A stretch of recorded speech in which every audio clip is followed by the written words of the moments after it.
Squatting with a bar is probably one of the scariest things to do in the gym. So after watching this video, you should feel confident getting under the bar. We're gonna go over everything such as how to set up, how to progress up to the bar, and even how to breathe. So you can walk away feeling like you squat like a pro. All right, so the first thing that's going to set you up for success with your squat is going to be having the right setup. Because if you don't set up in the right place initially, it could cause some aches and pains in your knees, hips, other joints, and it's not going to allow you to get the most out of this exercise that you would otherwise. So the way that we're gonna set up is by just playing around with your stance a little bit. Initially, you're going to have to try a little bit of a wider stance, a little bit more of a narrow stance, a little bit with your toes pointed out, pointed forward. So everybody's gonna be a little bit different. You're just gonna have to mess around with this. And the way that you would do that is to start with just a body weight squat. So I'm not gonna use any weights, nothing on my back. And I'm gonna try, say, heels pretty much right under my shoulders. So that's sort of the standard. Some people will need to go narrower, some wider, but I'm gonna start with my heels pretty much directly underneath my shoulders and toes pointed ever so slightly out. This stance is gonna work for a lot of people, and then you can mess around with it and see what feels more comfortable afterwards. I'm gonna go ahead and drop down into the squat body weight, and I'm gonna see how low I'm able to get. So as you can see, my toes point out just a little bit as I drop down into this to get to this full depth, and I'm pretty comfortable in this position. But if I try to go narrower, point my toes straight forward to get down to here, I can only go to about this depth. And it's kind of a struggle for me to keep myself upright here. So you might be able to squat down super deep here, and you might have to go wider. So find what that stance is, find how far you need to turn your toes outwards, and then drop down. See what allows you to stay the most upright possible without feeling like you're struggling a whole lot. And then once you have that locked in, just kind of practice your body weight squats in this position. For some of you, you're not going to be able to get down into a full depth squat like I am here. You might only be able to get down to parallel until you start like really leaning forward, or until you feel like you're going to start to fall backwards. And that's pretty normal. That just means that you might have some mobility restrictions around your hips or around your ankles, which mobility is a big part of being able to barbell squat. That's why we outlined a lot about that in our How to Squat Like a Pro guide. So just check out the link in the description if you want to see that guide and figure out how to assess your mobility there. But if you don't have the right mobility, you might not be able to get in the right position without experiencing some pain. And in that position, it might look kind of like your knees are falling in, or you're starting to fall backwards, or you're really starting to lean forward in your squat. And in this case, it might be better for you to start with some sort of an assisted squat where you're holding onto a bar that's going to allow you to stay a little bit more upright, and you can walk yourself down like this and keep yourself pulled forward so that you're not falling backwards as due to the lack of your ankle and hip mobility. So this can kind of be your first progression into the squat, using this to walk yourself up and down. And then once you get to a place where you don't really need this anymore, you can kind of take your hands off, do your full body weight squat, and not compensate too much. Then you're probably ready to move over to the next progression, which would be a counterbalance squat. Progressing from a body weight squat all the way up to a barbell squat is super important, because if you just try to walk into the gym, throw the bar on your back, you start going down and your knees are caving in and you're leaning forward, you might fall down or potentially injure one of your joints while you're trying to barbell squat. So it's super important to go from this initial body weight squat up to these other progressions, and then eventually get to a barbell squat so that you feel comfortable doing that movement and you don't cause yourself any pain or any injuries. So the next progression after a body weight squat is to go over to a counterbalance squat. I prefer a bumper plate like this because it puts your hands at about shoulder width. If you use a smaller plate and it brings your hands in like this, that's can cause your shoulders to kind of collapse forward and not keep like this upright posture that you want whenever you're at the bottom of a squat, just like this. So in the counterbalance squat, you're going to use this to offset your body weight, not cause yourself to need quite as much mobility as you would need if this was closer into you. Because if I keep this here, keep the same squat, and this weight kind of starts to push me backwards, we don't want that. We want this to help us stay in this upright position, practice what it feels like to keep our chest nice and tall whenever we're doing a squat.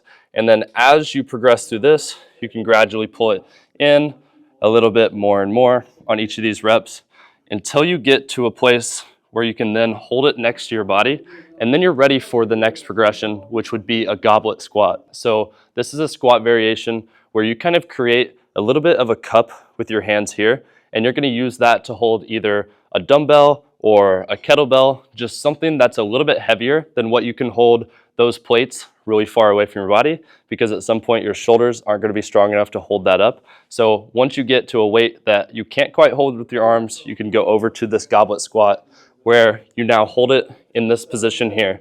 So this is going to still give you that counterbalance effect where you can drop down deep into the squat, but you can hold a lot more weight than you did in that previous variation. So this should still feel very natural. You should be able to keep your chest upright. You shouldn't be folding forward like this, and you shouldn't feel your knees caving in or anything hurting down low. That probably means that you're either using a little bit too much weight, or maybe you're not ready for this progression yet. So the reason that you would then go from the goblet squat all the way up to the barbell squat is once you hit the place that you can no longer add any more weight, because our legs are a whole lot stronger than our arms are. So if you get to the place where you're holding, a 60, 70, 80-pound dumbbell, you're then going to need to move over to the barbell squat because your arms aren't going to be strong enough to hold that dumbbell up. So then you would make that progression, but you can still make a lot of progress with the goblet squat. If you want to take it to that next level, then you move up to the barbell squat. Hey, real quick, all MAPS programs, guides, and bundles are 60% off right now using Black Friday.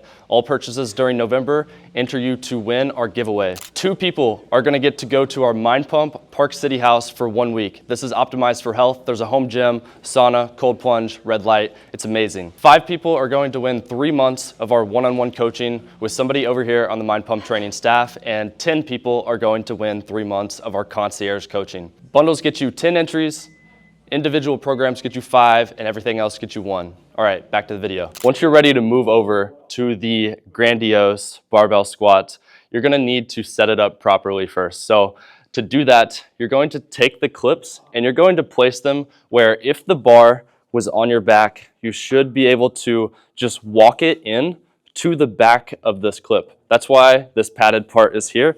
We're gonna walk it in each time to where it hits that and you can drop down into the clips. You don't want the clips to be, just high enough to where you have to like kind of tiptoe up and place it in there. That's where, you have one of these tragic gym accidents where you try to hit the clip and you fall underneath. So once you have your clip set up to where the bar runs into the back, you can set it down nicely into the clips. You can rest assured that you're going to land it in there and not have a tragic accident like I just did. Basically, once you get this set up, you have the bar here.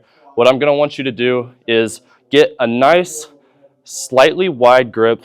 Take either your pinky finger or your ring finger and place it on top of this ring right here. For some of you, that might feel a little bit wide if you're a little bit of a smaller framed person, but generally that works pretty well for most of my clients. So if you were to place one over here just kind of randomly and then another one on the other side randomly, you could end up off-centered on the barbell and then it's going to drag you over to one side. So you want to always set your hands up evenly first to where then you can keep yourself centered between your hands and pull yourself up under the bar just like this.